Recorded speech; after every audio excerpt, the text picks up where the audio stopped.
샬롬. 주님의 교회, 하나님의 선교 램스 과정에 참여하신 모든 분을 주님의 이름으로 환영하고 축복합니다. 오늘은 2부, 우리가 찾은 대답들 중 6번째로 제7장, 세상을 향해 하나님을 대표하는 백성에 대해서 알아보겠습니다. 내용 요약은 다음과 같습니다. 하나님은 이스라엘 백성을 출애굽 사건을 통해 구속하시고 제사장 나라와 거룩한 백성으로 세우셨습니다. 그들의 정체성과 사명은 하나님의 은혜와 언약에 근거하며 이를 통해 열방에 하나님의 복과 거룩하심을 나타내는 것이었습니다. 1. 과거의 은혜.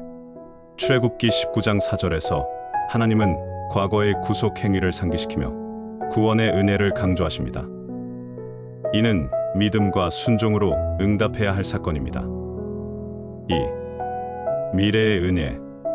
하나님은 이스라엘을 특별한 백성으로 삼으셨지만 그 목표는 열방에 하나님의 복을 전하는 것이었습니다. 이는 모든 민족을 포함하는 구속적 선교를 예고합니다. 3.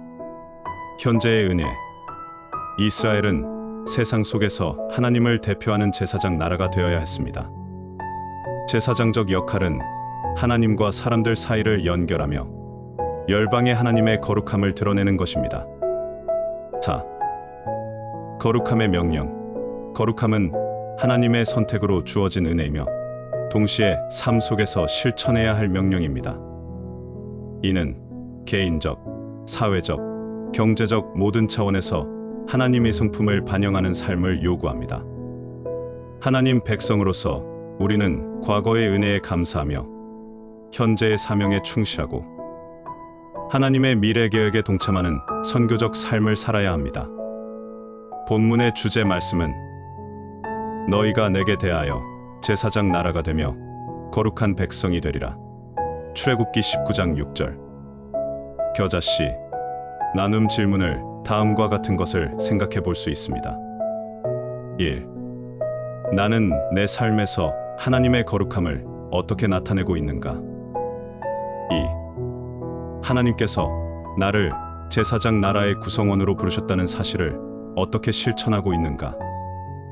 3. 내 주변의 사람들에게 하나님의 복을 전하기 위해 나는 어떤 역할을 할 수 있는가? 실천 과제로는 다음과 같은 예를 생각해 볼 수 있습니다. 일상 속에서 하나님의 거룩함을 반영하는 정직하고 자비로운 행동을 실천하기. 이웃과 공동체 안에서 하나님의 말씀을 나누고 그들의 필요에 응답하기. 하나님의 복을 열방에 전하기 위해 선교적 활동에 동참하거나 기도로 후원하기. 함께 기도하며 내용에 대한 나눔을 마치겠습니다. 하나님, 저를 세상을 향해 하나님을 대표하는 백성으로 부르심에 감사드립니다. 제 삶에서 하나님의 거룩함을 나타내고 제사장적 사명을 실천하며 열방의 복이 되게 하소서. 과거의 은혜를 기억하며 감사하게 하시고 현재의 사명을 충실히 수행하며 당신의 미래 계획에 동참하는 삶을 살게 하소서. 예수님의 이름으로 기도합니다. 아멘.